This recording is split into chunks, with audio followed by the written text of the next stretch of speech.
자, 여러분 안녕하세요.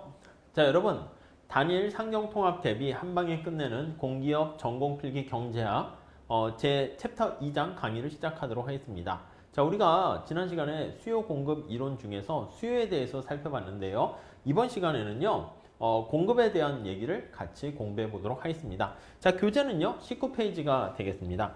여러분, 공급이라는 것은요. 물건을 생산해서 공급하는 그 의미를 생각하시면 되겠어요. 자, 근데 주체는 바로 생산자다라고 생각하시면 되겠고요. 생산자가 왜 공급을 합니까? 맞아요. 시장에서 돈을 벌기 때문에 그런 거예요. 그래서 이윤을 벌어들이기 위해서다. 이윤을 얻기 위해서 추구하기 위한 행동으로 시장에 생산 물건을 공급하게 되는데, 그래서 판매하고자 하는 욕구를 나타내는 게 바로 공급이다 라고 생각하시면 되겠습니다. 자, 그리고 판매하고자 하는 그 수량을 공급량 이렇게 표현을 하게 됩니다. 자, 그래서 공급량이라는 것은요, 판매 능력을 지니고 있는 생산자가 일정 기간, 우리 수요에서도 얘기했잖아요. 이게 일정 기간이라는 플로우라는 유량 개념이라는 표현을 썼습니다. 여기서도 마찬가지예요. 이러한 유량이라는 개념을 사용해가지고요. 판매하고자 역시 마찬가지로 willingness라는 표현을 사용하게 됩니다. 그래서 willingness라는 표현을 써서요. 판매하고자 하는 최대 수량을 바로 공급량 이렇게 얘기합니다. 자, 공급이라는 것은 일정 기간 동안에 가격과 공급량 사이에 존재하는 일련의 대응관계를 나타내는 것인데, 여기 보시면 가격이 400원일 때 나는 한 달 동안 월간 얼마나 생산 공급하려고 하니? 그러면 420개를 공급하려고 하고요. 가격이 350이면 가격이 싸지잖아. 여러분들 생산 공급하는 사람 입장에서는요. 가격이 비싸질 때 생산을 많이 하는 게 이득이란 말입니다. 그래서 생산량, 공급량이 당연히 줄어들게 돼요. 그러니까 즉 여기서부터 보시면 가격이 올라가게 되면은 가격이 상승 시 공급하려는 양이 증가한다라고 생각을 하시면 되겠습니다. 아셨죠? 자, 이거를요. 역시 그래프로 우리가 표현할 수 있습니다. 여기 나와 있는 것처럼 주어진 가격에 대해서 거꾸로 이렇게 봤습니다. 이거 한번 읽어보시죠. 서플라이 곡선이다, 공급 곡선이다 이렇게 얘기를 하게 되는데, 서플라이 커브, 가격이 올라감에 따라서 생산 공급량이 점차 증가한다는 것을 우리가 확인할 수가 있게 됩니다. 아셨죠? 그래서 이렇게 나타낸 곡선을 공급 곡선 이렇게 생각을 하시면 되겠습니다. 자, 우리 다음 페이지 한번 넘어가서 봐보도록 할게요. 교재 20페이지 보시면 되는데, 자, 개별 공급과 시장 공급입니다. 우리가 각각의 가격이 주어져 있어요. 그랬을 때 생산자가 두 명이 있는 거야. 하나는 병이고 하나는 정이라는 사람이 있어요.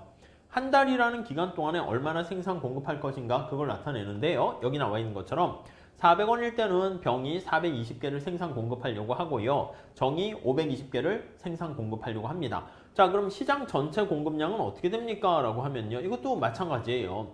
우선 병의 공급량을요. Q병이라고 할게요. 자, 이게 공급량 S를 붙이기도 하는데 그냥 그렇게 붙이면 지저분하니까 그냥 Q라고 할게요. 수량, 병이 생산하려는 양.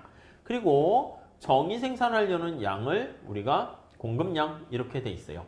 자, 시장 공급량이다 라고 하면은요. Q 이렇게 해서 나타내는데, 병이 생산 공급하려는 양에다가 더하기 정이 생산 공급하려는 양 이렇게 두 개를 합한 게 시장 공급량이다 라고 보시면 되겠어요. 무슨 말씀인지 아시겠죠? 이게 Q가 여기 보시면 밑에 수평축에 나와 있기 때문에 수요에도 마찬가지로 이게 수평의 합이다 라고 생각을 하시면 될 것 같습니다. 자, 그래서 다시 한번 정리해 볼게요. 자, 가격이 주어져 있을 때 생산 공급하려는 사람들은 몇 개를 생산 공급하려고 하는가? 그걸 나타내는 게 바로 공급량 나타내고요. 자, 여기도 보시면 가격이 300원일 때는 얘가 여기 보시면 300, 여기 보시면 여기 300원일 때는 병이 요거잖아요. 350이라고 해야 되는데 좀 잘못됐네요. 여기는 450 이렇게 돼 있습니다. 그래서 아니면 요거에 맞춰서 그리게 되면은요. 여기 700 이렇게 되는 거니까 이걸 250이라고 하면 되겠네. 죄송합니다. 이게 250일 때 250일 때 옆으로 합한 거예요. 아무튼 여기서 우리가 보려고 하는 것은요. 이게 수평으로 합했다라는 거 우리가 생각하시면 돼요.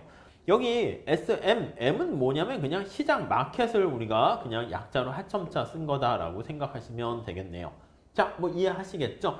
이것도 계산 문제로 보셔야 되는데 별로 어렵진 않습니다. 그래서 Q로 정리해서 수평이 합이니까 Q로 정리해서 더해라 라고 보시면 될 것 같습니다. 더해라 이렇게요. 네, 아시겠죠? 네, 그렇게 봐주시면 되겠고요. 자, 그 다음에 우리 공급의 법칙 이렇게 나와 있습니다. 공급의 법칙이라는 것은 가격과 생산량, 생산 공급량이라고 보시면 돼요.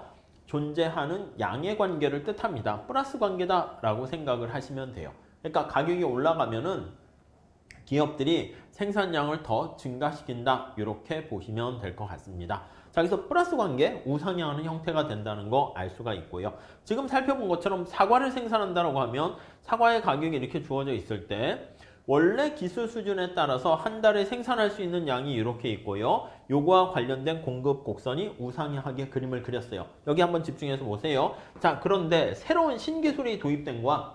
새로운 신기술이 도입이 돼가지고요. 주어진 가격 하에서 생산을 훨씬 더 많이 할 수 있게 된 거야. 이해가십니까? 자, 다시요. 원래는 기업이 생산하겠다는 계획을 나타낸 거예요. 생산한 게 아니라 생산하겠다는 윌링리스 계획인데 400개를 생산하려고 했습니다. 400원의 가격이 있습니다. 이때 생산하려는 계획은 420개를 생산하려고 했었는데 새로운 기술이 도입이 되면 여기 나와 있는 것처럼 520개로 생산하려는 양이 증가한다라는 것을 보시면 되겠습니다. 이해하시겠죠? 자, 그래서 여기 나와 있는 것처럼 새로운 기술이 도입하게 되면 주어진 가격에 대해서 공급하려는 양이 더 증가한다라고 보시면 될 것 같습니다. 자, 그래서 다시 한번 정리할게요. 주어진 가격 수준에서 가격은 고정되어 있는 상황입니다. 그랬을 때 새로운 기술이 도입되면 신기술이 도입되면 기술 진보가 일어난 거예요. 진보로 생산을 더 많이 할 수 있는 거예요. 생산량이 증가하는 거예요. 공급량이 증가하는 거예요. 그래서 생산량이 증가하게 되는 것을 알 수가 있고요. 이렇게 생산량이 증가하게 되면 어떤 일이 발생한다? 맞습니다. 공급 곡선 자체가 주어진 각각의 가격에 대해서 내가 이만큼 생산할 수 있었는데 더 많이 생산을 할 수가 있게 돼요. 자, 곡선 자체가 이동을 합니다. 수요 곡선도 마찬가지예요. 그래서 공급 곡선 자체가 우측으로 이동한다라는 것을 우리가 알 수가 있겠습니다. 아셨죠? 네, 그렇게 봐주시면 되겠습니다. 자, 그래서 이게 바로 이제 공급의 변화 이런 것들이 나와 있는데요. 우리가 공급 변화 요인 나와 있습니다. 자, 교재 22페이지 보시면 되는데, 자, 이걸 하기 위해서는요, 공급 곡선의 의미를 조금 생각해 보셔야 될 것 같습니다. 자, 우리가 수요 곡선과 공급 곡선에 대한 의미를 한번 볼게요. 자, 공급 곡선에 대한 어떤 재해석이라고 할게요. 의미 한번 생각을 해 볼게요. 자, 수요 곡선에서도 우리가 살짝 봤는데 공급 곡선에서 어떻게 의미를 찾을 것인가 라고 하면은요. 자, 우선 여기 사과라고 할게요. 아니면 아이스크림 사과를 합시다. 뭘 그릴까 하다가 사과랑 아이스크림이 짬뽕이 됐어요. 자, 가격이 이렇게 있습니다. 자, 공급 곡선이 이렇게 우상향 하잖아요. 자, 그랬을 때 옆에서 이걸 해석합니다. 자, 그래서 공급의 가격이 이렇게 주어졌어. 눈을 가지고 이렇게 할게요.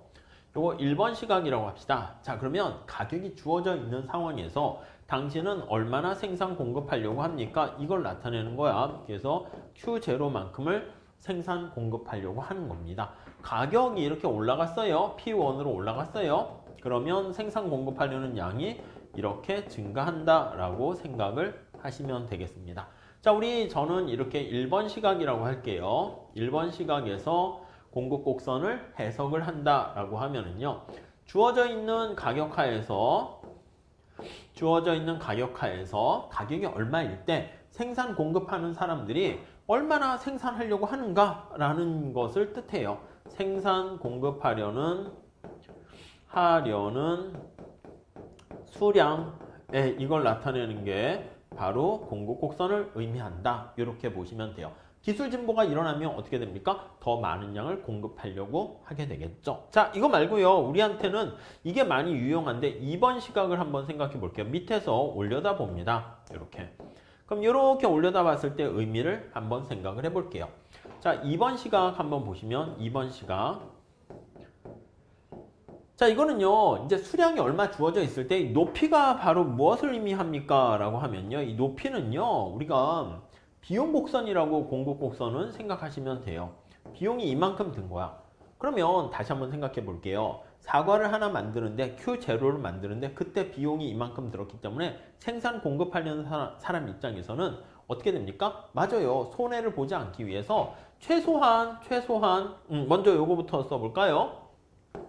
자, 앞에서 얘기한 것처럼 주어져 있는 수량에 대해서 얼마 주어져 있는 수량에 대해서 이 높이가 최소한 받고자 하는 금액이 되는 거야. 최소한 윌링리스 받고자 하는 금액이다. 이렇게 생각을 하시면 되겠습니다. 왜요? 비용 곡선이기 때문에 그렇게 되는 거예요. 아셨죠? 네, 그렇게 정리를 하시면 되겠어요. 자, 그러면 다시 한번 볼게요. 만약에 기술 진보가 일어나서 물건을 만드는데 비용 단가가 떨어졌다고 할게요. 그러면 공급 곡선 비용이 감소되는 거예요. 앞에서 살펴본 것처럼 기술 진보라는 어떤 쇼크가 왔어. 샥이 왔어요. 충격이 왔어요. 자, 그러면 이게 어떤 게 됩니까? 라고 하면은요. 주어져 있는 가격 하에서는 생산을 훨씬 더 많이 하니까 공급 곡선이 우측 이동한다. 우리가 본 것처럼 우측 이동 이렇게 얘기했어요. 우측 이동. 그렇게 볼 수 있고요. 공급 곡선이 우측 이동. 자, 그런데 만약에 밑에서 한번 해석을 해본다고 할게요. 그럼 기술 진보가 일어나면 공급 곡선이 하방 이동하는 거야. 공급 곡선이 이렇게 S0에서 S1으로 가게 되면 하방 이동한다. 이렇게 되는 것을 알 수가 있습니다. 자, 그래서요. 다시 한번 정리를 한번 해볼게요. 기술 진보가 일어나게 되면은 이 공급 곡선은 우측 이동한다. 아니면은 하방 이동한다. 이렇게 해석을 할 수가 있게 됩니다. 아셨죠? 네, 그렇게 정리해 주시면 되겠어요. 자, 그러면 공급 변화의 다양한 요인들 한번 해석을 한번 해보도록 하겠습니다. 첫 번째, 거기 나와 있는 생산 기술 이렇게 돼 있습니다. 기술 진보가 일어나면 어떻게 돼요? 새로운 기술 진보로 인해서 새로운 신기술이 도입됐습니다. 우리가 얘기한 것처럼 공급 곡선이 어떻게 돼? 주어진 가격 하에서 상상해 보세요. 더 많은 걸 생산할 수 있어. 그러니까 얘가 우측으로 이동한다. 이렇게 볼 수 있고요. 자, 비용 측면에서 한번 볼게요. 비용 측면에서 보면 자, 비용을 절감시키잖아. 그러면 얘가 하방 이동. 자, 우리는 우측 이동과 하방 이동은 같은 말이다 라고 생각을 하시면 되겠습니다. 자, 그 다음에 생산 요소 가격이 하락했다라고 할게요. 예를 들면 임금이 하락했다라고 할게요. 임금이 하락했어요. 생산 요소 가격이 하락했습니다. 자, 그러면 공급 곡선이 어떻게 된다? 얘는 비용이 절감된 걸로 생각하시면 되겠죠. 값이 싸졌으니까 더 많이 생산하는 거 해도 되고요. 하방 이동. 하방 이동이 우측 이동하고 같은 말이에요. 네, 그렇게 봐주시면 되겠고요. 자, 그 다음에 여기 정부가 텍스를 부과했어. 조세를 부과했어. 그러면 생산자 입장에서 정부가 텍스를 부과하게 되면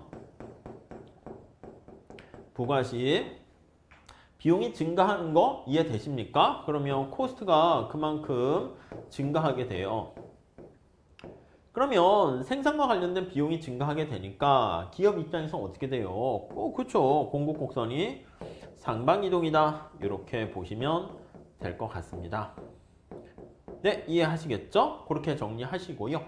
보조금을 지급한다라고 하면요. 이거는 subsidy라고 해가지고요. 보조금이다라고 하면은 요거는 비용을 절감시켜 주는 거예요. 얘는 보조금은 subsidy 이렇게 해가지고요. 자, 정부가 뭘 생산하려고 해? 마스크를 생산하는데 정부가 비용을 대준대. 그러면 비용이 하락하는 거죠. 그러면 코스트가 하락하게 된다라는 거 알 수가 있고요. 그 결과 공급 곡선은 하방으로 이동한다. 이렇게 정리를 하시면 될 것 같습니다. 네, 이해하시겠죠? 이렇게 정리하시고요. 자, 연관 상품의 가격도 우리가 대체제냐 보완제냐 해서 쓸 수 있어요. 거기에 보시면 한번 읽어보세요. 토지로 콩을 생산할 수도 있고요. 옥수수를 생산할 수도 있어. 땅에다가 콩이나 옥수수를 생산할 수 있는데 자, 만약에 옥수수 가격은 변하지 않았는데 콩 가격이 올랐어. 그럼 여러분들 옥수수를 생산하는 게 나아요? 콩을 생산하는 게 나아요? 다시요. 아니, 땅에다가 내가 경작하는 게 콩 아니면 옥수수를 심을 수 있는데 콩 가격은 가만히 있는데 옥수수 가격이 올라가. 그럼 당연히 내가 옥수수를 생산 공급하는 게 훨씬 이득이 되겠죠. 자, 그래서 거기 나와 있는 것처럼 그렇게 되면 콩 가격이 상승하면 콩 생산을 늘리고요. 옥수수 가격이 생산하면 옥수수 생산을 늘린다. 이렇게 보시면 되겠습니다. 다음에 연관 상품의 가격에서 보완제 같은 경우 볼게요. 거기 우리 책에 보시면 양고기를 생산하게 되면 양털은 저절로 생산이 되는 거야. 양을 키웠잖아요. 양고기를 더 많이 생산하려면 양털도 더 많이 생산되니까 두 개는 같은 배를 탄 것이다. 이렇게 보시면 되겠어요. 자, 그래서 양고기 가격이 올라가지고 양고기에 대한 생산 공급을 많이 하게 되면 양털의 수량도 증가한다. 이렇게 보시면 되겠죠. 자, 우리가 또 주의하셔야 될 게 여기 보시면은 요거요. 공급자의 예상 이것도 중요한 겁니다. 거기 보시면 앞으로 여러분 XZ 가격이 상승할 거로 예상된다고 할게요. 공급 가격이 상승이 예상돼요. 자, 마스크 가격이 상승이 예상된다 합시다. 자, 그러면 앞으로 일주일 후에 마스크에 대한 가격이 막 수요가 늘든 어떻게 돼선 비싸질 것 같으면 여러분 지금 마스크를 생산 공급하는 게 낫습니까? 아니면은 일주일 후에 좀 기다렸다가 마스크의 가격이 상승할 때 올라갔을 때 파는 게 나을까요? 당연히 일주일 후에 파는 게 낫지. 그럼 시장에 내놨던 물건도 회수해야 돼. 지금 공급을 하기보다는 자기가 키핑, 처장, 창고에 가지고 있다가 일주일 후에 공급하는 게 훨씬 낫다. 이렇게 보시면 돼요. 자, 다시 정리하면 마스크의 가격이 상승할 걸로 예상이 된다라고 하면은 마스크에 대한 공급량은 감소하게 되고요. 이 감소한다는 얘기는 말 그대로 좌측으로 이동한다. 이렇게 정리를 하시면 될 것 같습니다. 아셨죠? 자, 그 다음에 공급자의 수도 중요합니다. 마스크를 생산 공급하는 사람들의 수가 굉장히 많아지게 되면 당연히 공급하는 사람 수가 많아져서 공급량이 증가한다. 이렇게 보시면 되겠죠. 자, 우리 공급 함수는 여기 나와 있는 것처럼 관심 있는 게 이게 PX와 나머지 기타 이렇게 표현을 하게 돼요. 이쪽에다가 표현을 한번 해보시면 자, 어떤 공급량, 뭐 사과나 이런 거에 대한 영향을 미치는 요인이 X의 가격이 영향 미치고요. 다음에 기타, 거기 보시면 주로 얘기하는 게 테크놀로지, 아니면 임금 이렇게 보시면 돼. 아니면 텍스 이런 거 등등등 이렇게 있습니다. 자, 그랬을 때 나의 관심사는요. 여기서 저는요. 그 사과라고 하면 사과의 가격과 사과의 공급량이 관심이 있는 거야. 그럼 얘네 둘과의 관계가 관심이라고 할게요. 그러면 플러스 이런 관계가 되는 것을 알 수가 있고요. 그래서 칠판에 이제 그림을 그리게 되는 거야. 그래서 여기 쭉 보시면 QX 이렇게 되어 있고요. 여기다가 PX 하면은 이게 우상향하는 공급 함수 이렇게 그렸습니다. 자, 그랬을 때 여기 나와 있는 이거 이외에 나머지 있잖아요. 이거 나머지 기타 등등등 얘네들이 변하게 되면은 이거는 공급 곡선 자체가 이동을 합니다. 그래서 기타 요인이 변화 시 공급 곡선 자체가 이동한다. 이렇게 정리를 하시면 될 것 같습니다. 아셨죠? 자, 그렇게 봐주시면 되겠어요. 자, 우리 이렇게 봐주시고요. 다음에 시장의 가격 결정 볼게요. 가격은 시장에서 물건을 사려는 사람과 공급하려는 사람에 의해서 결정이 됩니다. 그래서 시장에서의 어떤 균형 가격이 어떻게 결정되나 한번 생각을 해 볼게요. 자, 만약에 이 사과가 시장에서 4만 원에 이렇게 높은 가격에 책정되어 있다고 해 볼게요. 자, 그러면 물건을 사려는 사람들은 너무 비싸니까 46만큼 사려고 해요. 근데 생산자들은 어떻게 돼? 그렇죠. 가격이 비싸니까 사과 생산을 늘리고 바나나나 배, 포도, 콩 이런 거 생산을 줄여요. 그래서 여기 나와 있는 것처럼 공급량이 훨씬 더 많다라는 거 알 수가 있습니다. 자, 그래서 가격이 4만 원이면 수요량보다 공급량이 훨씬 더 많은 상황이 되고요. 그래서 이거를 초과 공급량 48, 이건 어떻게 나왔습니까? 94에서 46을 뺀 거예요. 그래서 얘는 94 빼기 46 이렇게 돼서요. 수요보다 공급이 훨씬 더 이만큼 초과된다 라고 보시면 돼요. 자, 가격이 여기 4만 원 이렇게 있잖아요. 그래서 물건을 사겠다는 수요량 보면은 여기가 되고요. 공급량 보면 이렇게 돼. 그럼 여기 나와 있는 것처럼 공급이 훨씬 더 많다 해서 48만 상자의 초과 공급 상태가 되어 있다라고 보시면 돼요. 자, 만약에 가격이 훨씬 더 4만 원이 아니라 이렇게 낮은 상태라고 할게요. 2만 원 이렇게 있다고 합시다. 자, 그러면 가격이 너무 싸. 그러니까 사람들이 사려는 사람들이 많아. 86 이렇게 있고요. 공급량은 어떻게 되면 가격이 너무 싸기 때문에 생산 공급하려는 사람들이 공급량이 이렇게 작게 됩니다. 58 이렇게 됩니다. 자, 그러니까 공급보다는 어떻게 수요가 더 커요. 이렇게 돼 있네요. 부등호가. 위에는 부등호가 이렇게 돼 있죠. 자, 그러면 밑에는 수요가 더 크기 때문에 초과 수요량이 어떻게 됩니까 하면 오히려 86이라는 수요량에서 58을 빼면은요, 여기 나와 있는 28만큼의 초과 수요량이 발생하게 되는 거예요. 얘는 어떻게 나왔다고요? 맞아요. 수요에서 공급을 뺀 거야. 86에서 58 이렇게 뺀 거예요. 아니면 앞에 했던 거랑 똑같이 일관성 있게 하려면 공급에서 수요를 빼면요, 58-86 해서 마이너스 공급량 해가지고 마이너스 초과 공급, 그게 바로 초과 수요다 이렇게 표현하기도 합니다. 자, 그래서 여기 보시면 가격이 이렇게 2만 원이 설정되어 있으면 점점점점점 보시면 알겠지만 물건을 사겠다는 사람, 사겠다는 의사를 나타내는 게 공급하겠다는 의사보다 훨씬 더 큰 걸 알 수 있어요. 그래서 여기 나와 있는 이 차이만큼이 초과 수요 상태다라고 보시면 되겠습니다. 그러니까 살려는 사람들이 더 많은 거야. 그렇게 되면 가격이 어떻게 됩니까? 올라갈 수밖에 없죠. 그래서 저요 저 주세요 가격이 올라가고, 지금 여기 나와 있는 것처럼 4만 원이면 지금 초과 공급이야. 재고가 남은 거야. 그래서 재고가 남아 돌아요. 자, 그럼 어떻게 된다고요? 맞아요. 그럼 가격은 내려가려는 힘이 작동되는 거 알 수가 있습니다. 자, 그래서 정리를 하게 되면 여기 나와 있는 것처럼 형광펜을 한번 써보도록 하겠습니다.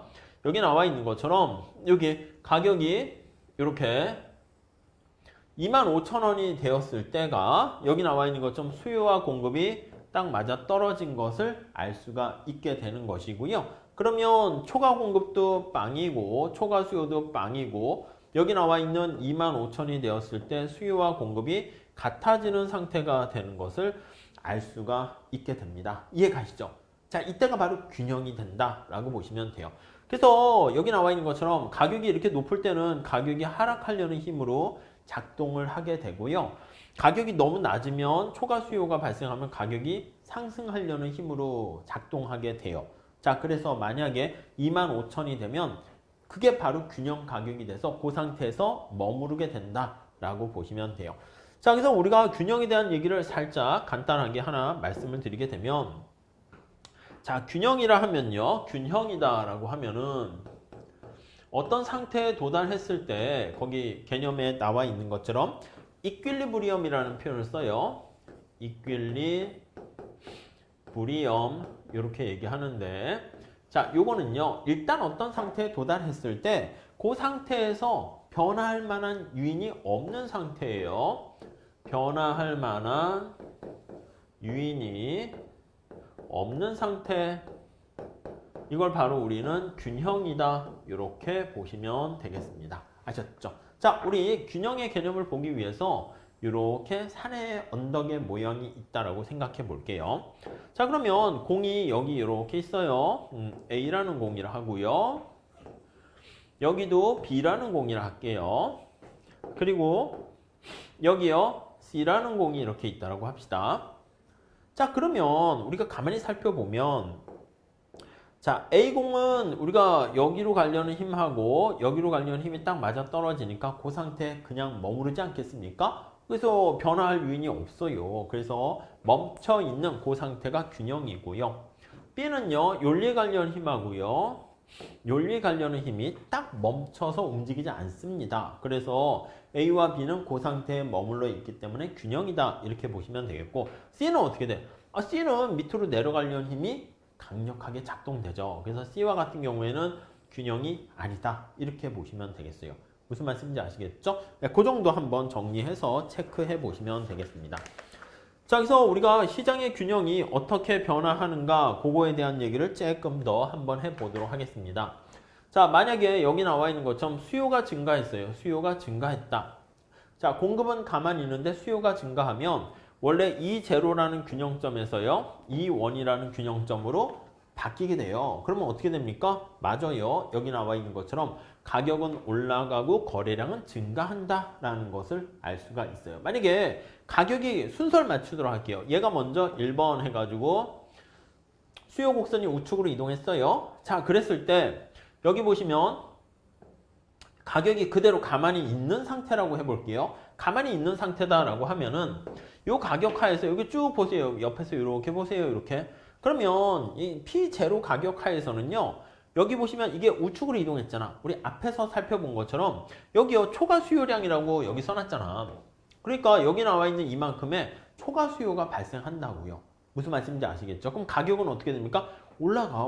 그래서 가격이 이렇게 올라가게 됩니다. 어디까지 갑니까? 맞아요. 두 개가 같아질 때 여기 이 원에서 스톱 이렇게 하게 되는 거 알 수가 있게 됩니다. 뭐 이런 케이스 있을 수 있을까요? 네, 있을 수 있지. 어떤 경우가 있을까요? 여러분 잘 보세요.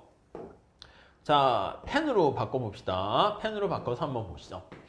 자, 언제 수요가 증가합니까? 라고 하면 예를 들면 소득이 증가시. 자, 소득이 증가하게 되면 증가시 기업의 공급 곡선 생산량은 변합니까? 안 변합니까? 안 변한다니까. 그건 기술이 변해야 돼. 공급은 영향 미치는 게 비용과 관련된 거여야 돼요. 소비자들의 소득이 증가했다 해서 갑자기 사과 나무에 사과가 더 열리고 그러지 않습니다. 공급 곡선은 그대로 되어 있는 상태인데 수요 곡선은 어떻게 된다? 소득이 증가하니까 우측 이동하는 거 알 수 있잖아요. 자, 그게 바로 이거야. 그래서 수요 곡선이 우측 이동하면 균형점이 여기서부터 이렇게 가게 되는 거 알 수 있죠. 자, 그러면 어떤 결과를 초래합니까? 라고 하면 네, 우리가 여기서 살펴본 것처럼 가격은 올라가고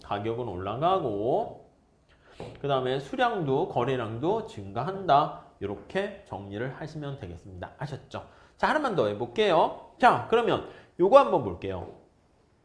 만약에 수요가 감소했어. 그럼 소득이 감소시 이렇게 해도 되고요. 내가 이 사과에 대한 테이스트가 줄어들었다 이렇게 해도 되고요. 그럼 수요 곡선이 좌측 이동하게 되면 균형점이 여기서부터 여기로 가요. 우선 순서대로 하면 수요 곡선이 좌측으로 이동했어요. 근데 가격이 만약에 P0로 그대로 있게 되면 점점점 하에서는 좌측 이동했으니까 물건을 사겠다는 수요량과 공급량 이게 더 많아서 요 차이만큼이 초과 공급 상태로 초과 공급이 된다라는 것을 알 수가 있습니다. 자, 그러면 자 다시 한번 생각해 볼게요. 아니 초과 공급 상태야. 물건이 너무 많은 거야. 그럼 가격은 어떻게 된다? 하락하는 거죠. 초과 공급일 때는 가격이 하락하는 힘으로 작용한다라는 것을 알 수가 있습니다. 그러면 P0에서 이렇게 P2로 가격이 하락하게 되는 거 확인할 수가 있겠죠. 오케이? 이해가 되시죠? 자, 그래가지고 이러한 요인들 만약에 하나만 더 연습해 볼게요. 자, 만약에 우리 한번 이렇게 해볼게요. 기술 진보가 일어났어. 기술 진보가. 아니면은 동시에 두 가지가 일어났다 합시다. 기술 진보가 일어난 것도 있고 임금이 상승했다고 할게요. 최저임금 등으로 해서 임금 인상이 발생하게 되었고요. 이거와 더불어서 소득이 증가했다 할게요. 소득이 증가했다라고 합시다. 소득이 증가시 이렇게. 자, 그러면 이 두 가지 효과가 어떻게 영향을 미칠까요? 한번 생각을 해봅시다. 자, 그러면 여기다 이제 그림을 한번 그릴게요. 여기 Q 수량이 있고요. 어떤 상품인지는 모르겠지만 P 이렇게 있어요. 자, 수요 곡선 이렇게 우하향 하고요. 공급 곡선 우상향 하고요. 이렇게 돼 있습니다. 자, 우선 이런 상황에서 임금이 올라가게 되면 인건비가 올라가게 되면 비용이 증가하는 거 아시겠죠? 코스트의 증가로 공급 곡선이 상방 이동한다. 이렇게 보시면 돼요. 공급 곡선이 이렇게 상방 이동합니다. 오케이, 됐죠? 자, 그런데 만약에 여기서 소득이 증가하면 자, 이거는 어떻게 됩니까? 소득이 증가하면 소비자가 수요 곡선이 변한다고 소비자가 지불하려고 하는 willingness to pay가 올라가게 되니까 디맨드 곡선이 상방으로 이동합니다. 상방 이동한다는 건 이제 우측 이동하는 것이죠. 우측으로 이동하게 돼요. 자, 그러면 우리가 여기 한번 볼게요. 수요 곡선이 우측 이동하는데 이렇게 많이 이동했다 합시다. 많이 이동했어. 자, 그러면 균형전은 어디가 균형전입니까? 아이고, 여기 한번 보시죠. 균형전에는 여기 보시면 여기가 원래 균형전이야. A라고 할게요. 근데 균형 후에는 B로 이렇게 가게 돼요. 자, 공급 곡선이 상방 이동했는데 수요 곡선 우측 이동한 게 훨씬 더 많이 이동하게 되면 A에서 만약에 균형점이 B로 이렇게 갔어요. 자, 그러면 가격은 올라가는 거 이해되시죠? 왼쪽에서 보시면 가격은 이렇게 올라가게 돼요. 상승하게 돼요. 거래량은 어떻게 됩니까? 네, 맞아요. 거래량은 여기 나와 있는 것처럼 증가하게 되는 거 알 수가 있습니다. 이렇게 증가하게 돼요. 자, 그래서 A에서 B가 되면 가격이 즉 상승하고 Q도 상승하게 된다라는 거 알 수가 있습니다. 네, 이해 가시죠? 자, 근데 만약에 수요 곡선이 조금 증가했다 할게요. 조금 증가했어요. 빨강으로 해봅시다. 조금 증가해서 요만큼 증가했다 할게요. 이렇게 쪼라고 쓸게요. 조금 증가한 거야. 자, 그러면 새로운 균형점은 여기가 C가 되는 거야. C. 그럼 C는 가만히 살펴보면 A에서 C로 이렇게 가는 거 살펴보면 여기 보세요. 가격은 올라갔잖아. 근데 거래량은 어떻게 됐습니까? 가격은 상승했고 거래량은 감소했다라는 거 알 수가 있어요. 자, 가격은 상승했고 거래량은 감소했다라는 거 알 수가 있겠습니다. 아셨죠? 이해 가시죠? 자, 그래서 한번 정리할게요. 우리가 관심 있는 거는 보통 한 가지가 충격 변하는 것도 있지만 시험 문제에서 난이도가 올라갈 때는 두 가지가 동시에 발생하는 걸 가지고 물어봐요. 자, 그랬을 때 여기 나와 있는 것처럼 원래 초기 균형점에서 수요 곡선과 공급 곡선과 이게 어떤 게 얼마나 많이 이동했는가에 따라서 가격과 수량의 변화가 발생한다라고 정리를 하시면 되겠습니다. 아셨죠? 자, 그래서 이제 어떤 게 더 많이 얼마나 이동했습니까? 그걸 나타내는 게 우리가 바로 다음 시간에 보게 될 탄력성이다 라는 걸 가지고 우리가 살펴보게 될 겁니다. 아셨죠? 자, 그래서 우선 여기 한번 볼게요. 공급이 증가하는 걸로 한번 보시고 공급이 감소하는 걸로 한번 또 보세요. 우선 다시 한번 보시면 공급은 코스트를 나타내는 거예요. 코스트를 의미하니까 공급이 증가했다. 이게 우측 이동이잖아요. 우측 이동은 하방 이동 보이시죠? 하방 이동. 그러니까 비용이 감소하는 거예요. 그러면 공급이 증가하고 공급 곡선이 하방 이동, 우측 이동 이렇게 보시면 되겠고 공급이 감소했다. 여기서 보면 상방 이동이에요. 좌측 이동은. 그럼 이거는 비용이 코스트가 증가하게 되면은 원유 가격이나 최저임금이 올라가게 되면 그렇게 되면은 상방 이동, 좌측 이동 이렇게 볼 수가 있어요. 그래서 우리가 앞서 살펴본 것처럼 이렇게 하나씩 변화하는 것도 있고 이렇게 두 가지가 한꺼번에 변화하는 이게 이제 좀 더 난이도가 높은 그런 경우거든요. 그래서 그런 것들을 잘 살펴보시면 될 것 같습니다. 자, 이렇게 해가지고요. 우리 수요 공급에 관련된 어떤 공급에 대해서도 봤고요. 그래서 수요 공급과 관련된 두 개가 이동, 변화했을 때 균형점이 어떻게 변하는가 거기까지 우리가 살펴봤다라고 보시면 되겠습니다. 자, 이렇게 하시고요. 다음 시간에 우리 탄력성에 대해서 같이 공부하는 시간을 갖도록 하겠습니다. 감사합니다.